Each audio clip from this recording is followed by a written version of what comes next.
Cvp Analysis is a tool that managers can use to evaluate their cost, their volume, and their profitability.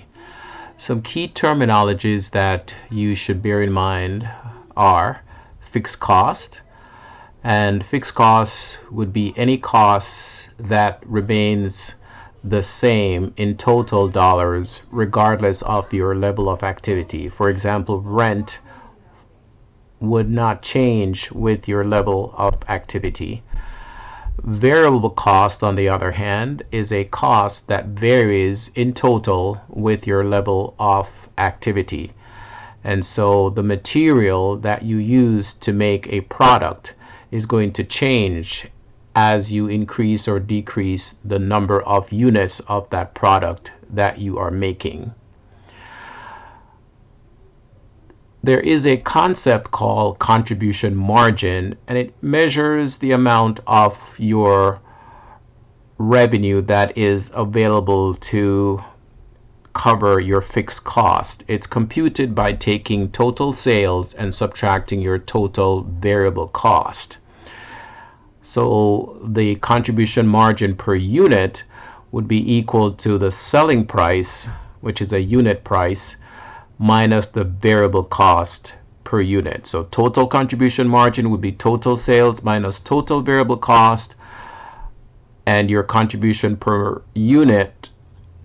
margin per unit would be the selling price minus the variable cost per unit. Alternatively, you could take your total contribution margin and divide that by the total number of units, and you would derive the contribution margin per unit. So the break-even point is the point at which your profit is equal to zero, and that is computed by taking total sales, subtracting total variable cost, as well as total fixed cost. In terms of another formula, we can compute the break-even point in units by taking the total fixed cost and dividing that by the contribution margin per unit. Recall that contribution margin per unit is selling price minus the variable cost per unit. In some cases, we may want to know the break-even point in dollars as opposed to units, and so we would take the fixed cost and divide it by the contribution margin percent, or the contribution margin ratio. And to obtain the contribution margin ratio, you would take the contribution margin, either the unit or the total, and divide by the sales. Of course, you need to adjust based on what your numerator is. So if it's contribution margin per unit, then you would divide by the selling price. If it's total contribution margin, you would divide by total sales. Here's a quick example. Suppose your company has fixed cost of $150,000, a selling price of $250, and variable cost per unit of $100. Question would be, what point do we break even in terms of units? You take your total fixed cost and you divide it by the contribution margin per unit. And so in this case, it would be 150,000 divided by the selling price of 250 minus the variable cost per unit of 100. So it's 150,000 divided by $150 equals our break-even point in units of 1,000. And we can quickly prove the accuracy of our calculation by calculating or preparing an income statement. And so total sales would be the selling price of 250 multiplied by the break-even units of 1,000. So total revenue, total sales would be 250,000. Subtract your total variable cost, which would be the variable cost per unit multiplied by the number of units, and we get 100,000. So our total contribution margin is 150,000. Notice, by the way, that if you were to divide 150,000 by 1,000 units, you would get the contribution margin per unit of $150. So if you know your contribution margin per unit, you can calculate total contribution margin. And then we subtract the total fixed cost of $150,000, and so we get our profit being equal to 0, which is referred to as break even. Companies obviously do not go into business to break even, but knowing where the break even point is allows you to have an idea as to where you are in relation to the point where you will be either unprofitable, negative profit, or profitable. So in this case, if the firm is selling less than 1,000 units, then they know they are not breaking even. Specifically, they're losing money.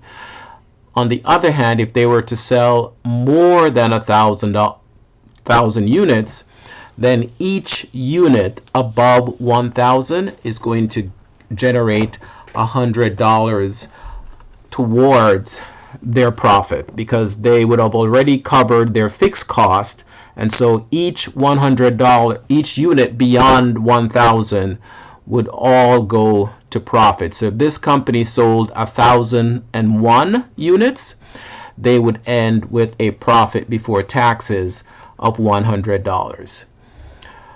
Break-even is also calculated in dollars, because in some cases you may find that information to be more beneficial. What would my sales have to be to break even? In that case, you take your fixed cost and divide by the contribution margin ratio.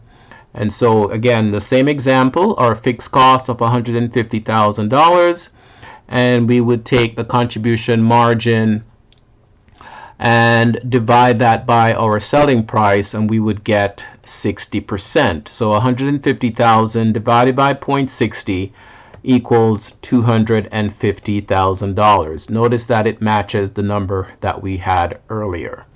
Now let's go specifically and quickly to the problem exercise 5.9b. In this particular problem, we're asked to calculate 3 things in part A and 1 item in part B. We want to know the unit contribution margin, we want to know the variable cost per unit, and the contribution margin ratio. We are given in this particular problem the information regarding the fixed cost. We're also told that the firm is at the break-even of $420,000.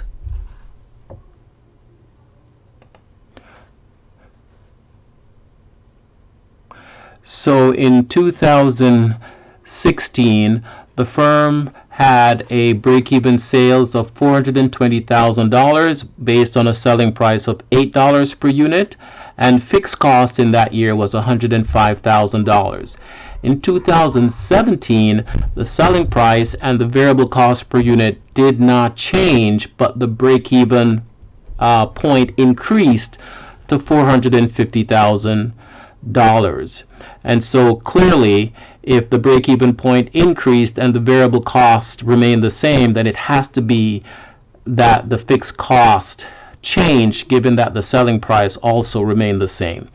So to calculate the contribution margin, we modify the formula so that the contribution margin is equal to the fixed cost divided by break-even sales in units. And so we were told the fixed cost is $105,000.